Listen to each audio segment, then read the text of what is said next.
Warning!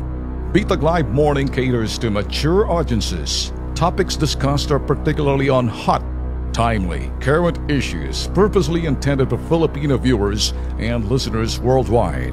Discussions may contain language that may not be appropriate for some sensitive audiences. If you do not approve of the content listed above, please do not watch our videos. If you wish to continue, we strongly advise that you proceed with caution. Viewer maturity is advised.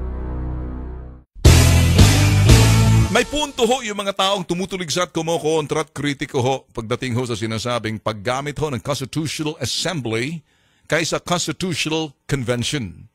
Iba ho yung Constitutional Convention. Paghalal ho, pagpili ho sa mga taong magre-representa at hindi ho paggamit ng Kongreso at Senado. Kaya alam boss, kung pag-uusapan ho talaga sa panahon ho nitong si Rodrigo Duterte, presidente ngayon, yung 91% or 90% trust ratings, yun hong importante at mahalaga na dapat magamit ho ng kasalukuyang administrasyon, yun hong tiwala eh. Ngayon, sa panahon ho ni Rodrigo Duterte na wala hong balak ipagpatuloy ang kanyang termino. In fact, sabi niya, kung maaari nga, hatiin na natin to, kalahati pala ng termino ko, tigil na ako, pasa ko na para magkaroon ng sinasabi natin, ito'y federal parliament.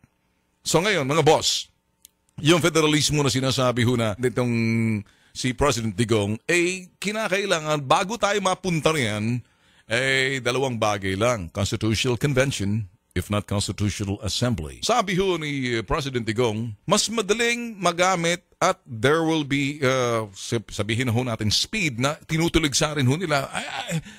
Kumbaga, parang haste, make waste. Parang hasty raw itong pagplano at paggamit ni President Duterte ng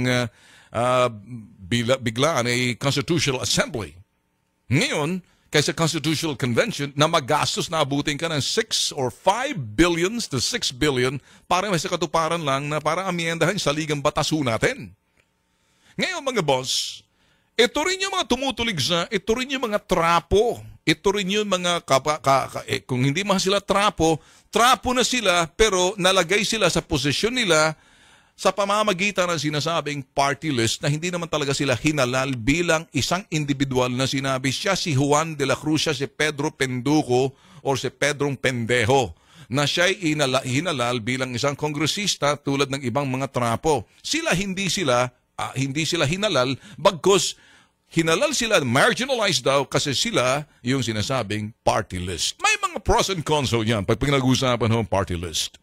Kaya alam mga boss, kung sino ba mga iingay nandoon ho sa hanay ng party list na hindi naman talaga hinalal ng tao, walang constituent, other than marginalized, sila daw ay party list na ngayon sila ay may iingay. Take for example, Lito Atienza. Take for example, Harry Roque. At yung iba pa na maiingay dyan, sila ho yung kumukontra. Sila rin ho yung kumukontra sa sinasabing emergency power na kinakailang ibibigay. Emergency power kasi mga boss, sinasabi nila, abay, pakita muna nitong administrasyon ni Duterte na kinakailangan ng emergency power kasi pakita muna, nasaan ang problema? Kundi ba naman kayo mga pendehong putok sa buho? Uncut, unfiltered na ho to. Hindi pa nga nag-uumpisa. Semplang na agad sa inyo. Papakita na agad. Yan laging traditional politicians. Naghahanap muna ng problema. Na prove to me that there's no problem. Maghanap muna tayo ng problema bago natin ibigyan ng emergency power. Kung sino pa yung mga hindi hinalal talaga ng mga tao, hinalal ang kanilang party list, tapos sila sa likod ng sinasabing kubeta mag-uusap, ikaw na, ikaw number 2, ikaw number 3. Pagsasampalin ko kayo mga mukha ninyo eh. Shame on you! I mean, you wouldn't even, put yourself there, put yourself on the line and be elected, and all of a sudden, kayo pa yung maiingay. Yan din ho ang sinasabi ng Duterte. Kapag ito'y naamyendahan, dapat i-abolish yung party list. May pros and cons ho dyan. Ako naniniwala may pros and cons. Kaya lang, marami ho naniniwala na iba dyan na talagang lukuhan lang ho to eh. Dito lang ho sa Pilipinas na sinasabing marginalized. Ano pa bang? Kaya kinakailangan na talaga mga boss na sinasabing parliamentary form of government sa pamamagitan ng federalism.